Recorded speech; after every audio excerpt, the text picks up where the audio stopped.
برزخ از نازی سلیمان پیش کردہ رومانہ شاہد. انگریزی زبان سے ایک شاہکار. انسانی زندگی بہت قیمتی ہوتی ہے.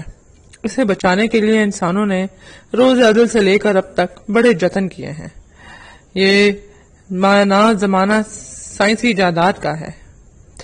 دنیا بھر کے ڈاکٹر روز و شب اسی جدوجہد میں لگے ہوئے ہیں کہ ہر مرض کا علاج دریافت کر لیں، مگر مرض الموت وہ مرض ہے کہ جس کا علاج دریافت نہیں کیا جا سکا. موت کا کوئی نہ کوئی سبب پیدا ہو جاتا ہے اور روح انسانی جسم کو چھوڑ کر چلی جاتی ہے. لیکن ایسا بار بار ہونے لگے تو کم از کم اس حیرت انگیز ناول میں ایسا ہی ہوا ہے. ایک شخص کو ایسی ہی صورتحال پیش آئی ہے. تھامس پیش کا لکھا ہوا یہ سنسنی خیز novel The Man Who Would Not Die اپنے انداز میں اس قدر سحر انگیز ہے کہ توجہ نہیں ہٹتی. نازی سلیمان نے بڑے سلیقے اور حسن کے ساتھ اسے اردو کے تعلق میں ڈھالا ہے. یقیناً یہ ناول آپ کی توقعات پر پورا اترے گا. رات بھر ہونے والی بارش نے فضا میں شدید خنکی پیدا کر دی تھی. لاؤنج سے نکلتے ہی یخ بستہ ہوا کے تیز جھونکے نے ڈینیل فوسٹر کا سواگت کیا. اس نے کوٹ کے کالر اوپر کیے اور سر اٹھا کر آسمان کا جائزہ لینے لگا. گہرے نیلے آسمان پر چھوٹے چھوٹے بے آب بادل اب بھی لہرا رہے تھے، جیسے کسی شفاف جھیل کی پرسکون سطح پر کسی نے بوسیدہ کپڑوں کی دھجیاں بکھیر دی ہوں. ڈینیل نے اپنے دونوں ہاتھ کوٹ کی جیبوں میں ٹھونس لیے اور تیز قدموں سے جہاز کی طرف تل دیا. اس کے دائیں بائیں اور بھی بہت سے لوگ جہاز کی طرف جا رہے تھے. سکیٹنگ کاسٹیوم میں ملبوس نوجوانوں کا ایک گروپ اس سے چند قدم آگے جا رہا تھا. ڈینیل نے ناتعلقی سے ان کھلنڈرے لڑکوں اور لڑکیوں کی طرف دیکھا اور پھر اچانک اس کی نظریں ایک لڑکی پر جم کر رہ گئیں. اس کے لمبے بھورے بال تیز ہوا میں اڑ رہے تھے اور اس کے دل فریب چہرے پر ایک عجیب سا وقار تھا. وہ دوسرے نوجوانوں کے برعکس تنہا اور خاموش کسی گہری سوچ میں گم چلی جا رہی تھی. کاش اس لڑکی کی نشست میرے ساتھ ہو، ڈینیل نے جہاز کی سیڑھی پر قدم رکھتے ہوئے سوچا. مگر چند لمحوں کے بعد جب وہ اپنی نشست پر بیٹھا تو اسے یہ دیکھ کر مایوسی ہوئی کہ اس کے ساتھ والی سیٹ پر لمبے بالوں والا ایک ہپی نما نوجوان بیٹھا تھا. وہ لڑکی جہاز کے اگلے حصے میں تھی. 90 منٹ کے اکتا دینے والے سفر کے بعد جہاز ڈینیور کے ہوائی اڈے پر اترا تو جہاز کے اکثر مسافر ایئرپورٹ سے نکل کر باہر چلے گئے، مگر کچھ مسافر ڈینیل کی طرح اگلی فلائٹ کے انتظار میں ٹرانزٹ لاؤنج میں ہی موجود رہے، جو 8 گھنٹے کے بعد کلیٹن کے لیے روانہ ہونے والی تھی. ڈینیل نے سگریٹ نکال کر سلگایا اور مسافروں کا جائزہ لینے لگا. سکیٹنگ کے شوقین نوجوان ایک کونے میں جمع تھے اور بلند آواز سے باتیں کر رہے تھے. ڈینیل نے سنیک بار کی طرف دیکھا تو اچانک اس کی نظر اس لڑکی پر پڑی جو لاس اینجلس سے اس کے ساتھ جہاز میں سوار ہوئی تھی. وہ ایک اونچے سٹول پر بیٹھی کافی پی رہی تھی.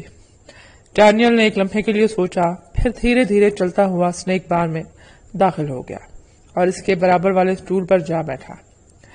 لڑکی نے اچٹتی سی نظر اس پر ڈالی اور پھر کافی پینے میں مشغول ہو گئی.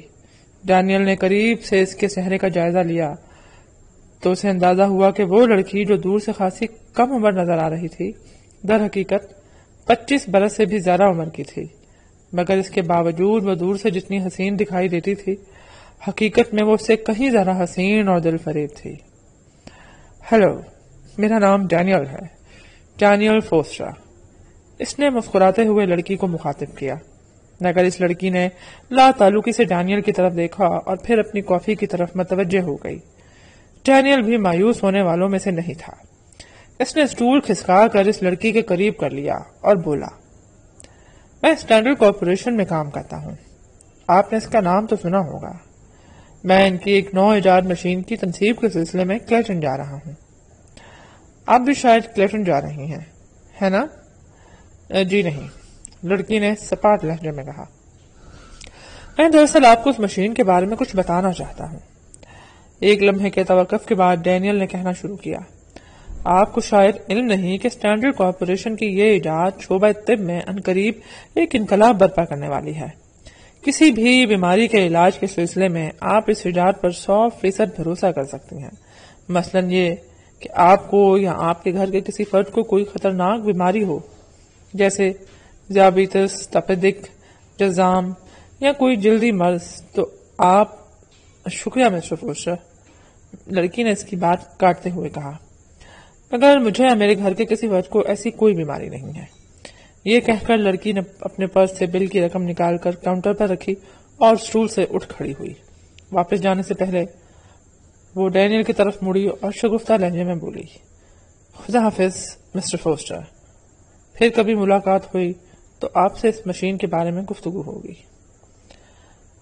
میں کل رات کا کھانا کلیٹن کے کیفے اسپین میں کھاؤں گا، آپ مناسب سمجھیں تو رات کا کھانا آپ بھی وہاں میرے ساتھ کھائیں، میں آپ کا منتظر رہوں گا، کل رات 8 بجے، ڈینیل نے تیز لہجے میں کہا اور پھر پر امید نظروں سے لڑکی کی طرف دیکھنے لگا، مگر اس نے مسکراتے ہوئے ہاتھ کے اشارے سے خدا حافظ کہا اور اسنیک بار سے باہر نکل گئی۔ اس کے جانے کے بعد ڈینیل کو خیال آیا کہ کاش وہ اس کا نام ہی پوچھ لیتا۔ کلیٹن میڈیکل سینٹر ایک چھوٹا سا اسپتال تھا، اس میں آنے والے مریضوں کی تعداد بھی زیادہ نہیں تھی، مگر اس اسپتال میں تقریباً ہر بیماری کے علاج کا انتظام تھا اور بے شمار انتہائی قیمتی جدید ترین آلات اس میں نصب تھے۔ اس چھوٹے سے قصبے میں اتنے جدید اسپتال کو دیکھ کر اکثر لوگ حیران رہ جاتے تھے، مگر انہیں شاید یہ علم نہیں تھا کہ اس اسپتال کے وسائل لامحدود تھے، اور یہ بات بھی بہت کم لوگوں کو معلوم تھی کہ یہ میڈیکل سینٹر دراصل مافیا کے ایک سابق سربراہ نے قائم کیا تھا۔ دنیا کی اس سب سے بڑی خفیہ مجرمانہ تنظیم کے ذریعے اس نے زندگی میں جو کچھ کمایا تھا وہ سب اس نے مرنے سے پہلے اس اسپتال کے لیے وقف کر دیا تھا۔ اسپتال کا عملہ گنتی کے چند افراد پر مشتمل تھا۔ 70 سالہ ڈاکٹر ایوان برانچ اس صدر سینٹر کا انچارج تھا۔ وہ ایک مشہور ماہر امراض قلب تھا، مگر بدقسمتی سے اس کی بیوی چند برس پہلے دل کے دورے ہی میں جاں بحق ہو گئی تھی۔ وہ میڈیکل سینٹر سے ملحق ایک چھوٹے سے بنگلے میں تنہا رہ رہا تھا۔ ڈاکٹر ایوان کے علاوہ اسپتال میں 3 ڈاکٹر اور تھے۔ 50 سالہ جیمسن ایک ماہر سرجن تھا، مگر اسے سرجری سے زیادہ جائیداد کی خرید و فروخت اور مرغابیوں کے شکار سے دلچسپی تھی۔ اسی طرح ایک ڈاکٹر جونز ایک برین اسپیشلسٹ تھا، لیکن بنیادی طور پر وہ بھی ایک الیکٹرانک انجینئر تھا اور آغاز نوجوانی میں وہ اسی حیثیت سے کسی صنعتی فرم میں کئی سال ملازم بھی رہ رہا تھا۔ بعد میں اس نے دماغی امراض کی اعلیٰ تعلیم حاصل کی اور میڈیکل لائن سے وابستہ ہو گیا، مگر اب بھی فارغ اوقات میں وہ مختلف الیکٹرانک آلات کی ایجاد و اختراع میں مصروف رہتا۔ اس نے اپنے ڈرائنگ روم میں ایک ایسا حساس ریڈیو سجا رکھا تھا جو اس نے خود بنایا تھا۔ اس پر نہ صرف افریقہ اور ایشیا کے دور دراز اسٹیشنوں کی نشریات بلکہ لاکھوں میل دور خلا میں سفر کرنے والے مصنوعی سیاروں کے پیغامات بھی سنتا رہتا تھا۔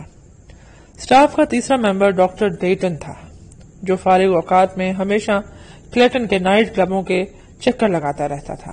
اس کی عمر 35 برس کے قریب تھی اور وہ خاصا خوش شکل تھا۔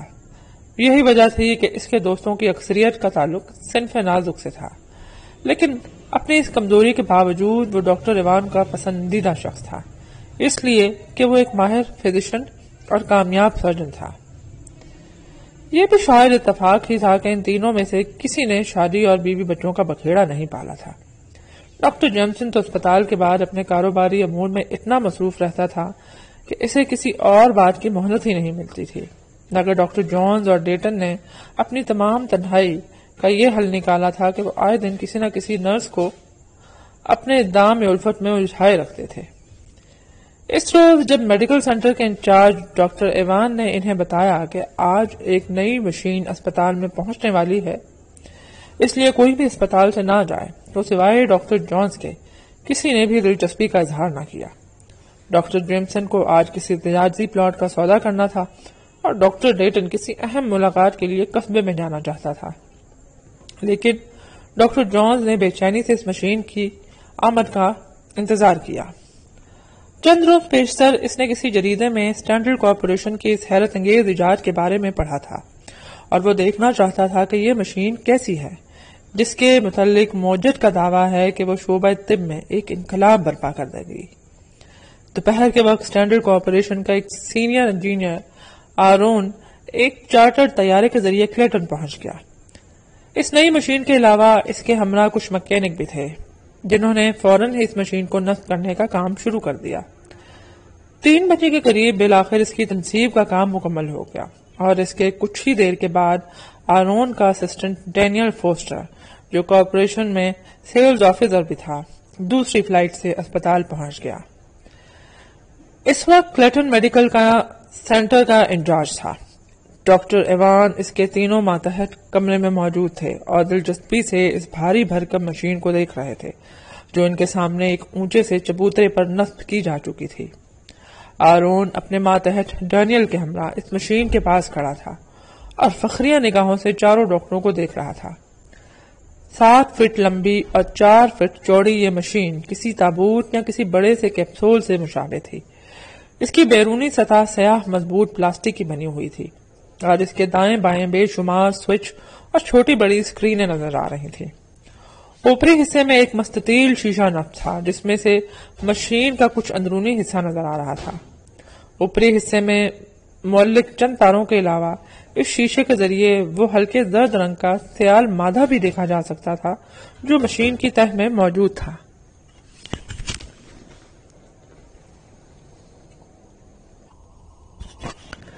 دنیا بھر میں اس قسم کی صرف 3 مشینیں ہیں۔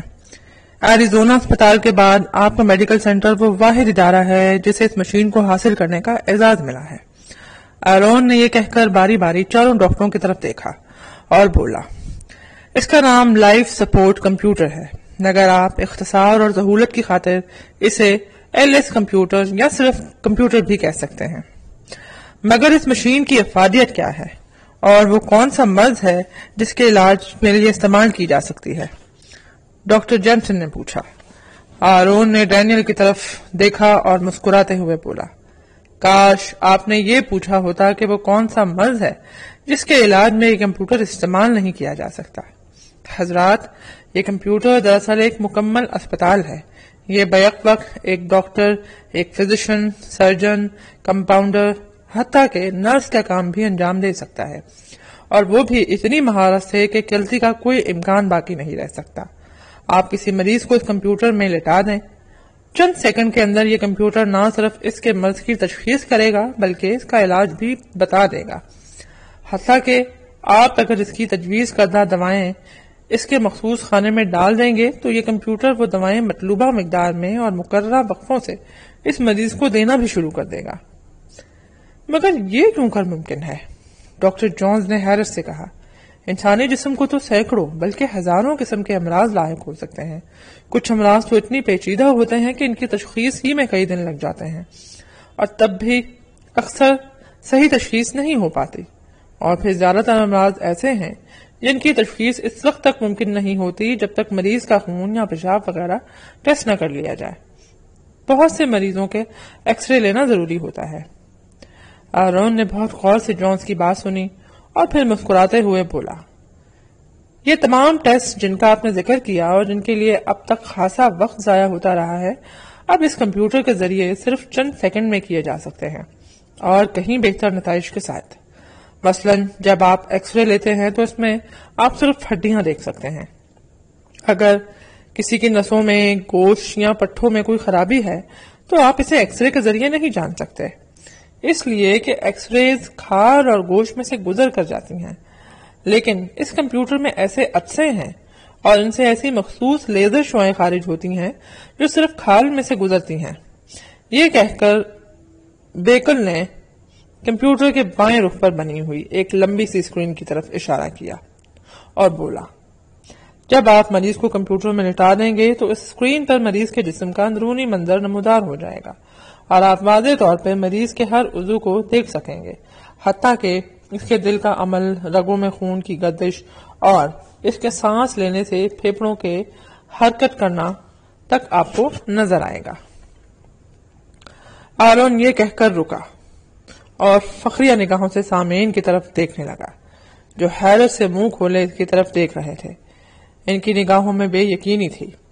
آرون پھر کمپیوٹر کی طرف متوجہ ہوا اور اسکرین کے اوپر بنی ہوئی ایک چھوٹی سی سیاہ پٹی پر انگلی رکھتے ہوئے بولا، یہاں پر مریض کی عمومی صحت کا گراف نمودار ہوتا ہے، یعنی اگر کمپیوٹر میں موجود شخص کی جسمانی صحت نارمل ہے تو گراف کی لکیر بالکل سیدھی ہوگی، لیکن اگر یہ گراف نہ ہموار ہوگا تو اس سے فوراً آپ کو علم ہو جائے گا کہ مریض کی صحت میں کوئی خرابی ہے۔ اب مسئلہ یہ رہ جاتا ہے کہ مریض کے جسم کے کس عضو میں خرابی ہے، تو اس کے لیے کمپیوٹر کے دائیں جانب مختلف چھوٹی اسکرینیں موجود ہیں۔ یہ کہہ کر اس نے باری باری ان چھوٹی اسکرینوں پر انگلی رکھی اور بولا، مثلاً یہ دماغ کی اسکرین ہے، یہ دل کی اسکرین ہے، اس اسکرین پر آپ کے مریض کے بازو دیکھ سکیں گے، اور اس طرح ہر عضو کی اسکرین الگ الگ ہے۔ آپ باری باری ان کے بٹن دبائیں، اسکرین پر متعلقہ عضو واضح طور پر نظر آ جائے گا۔ ہر اسکرین پر ایک چھوٹی سی پٹی ہے جہاں انگریزی میں لکھا ہوا پڑھ سکیں گے، مریض کا یہ حصہ نارمل ہے یا اس حصے میں فلاں خرابی ہے۔ یہ آپ کو تمام معلومات فراہم کرے گا۔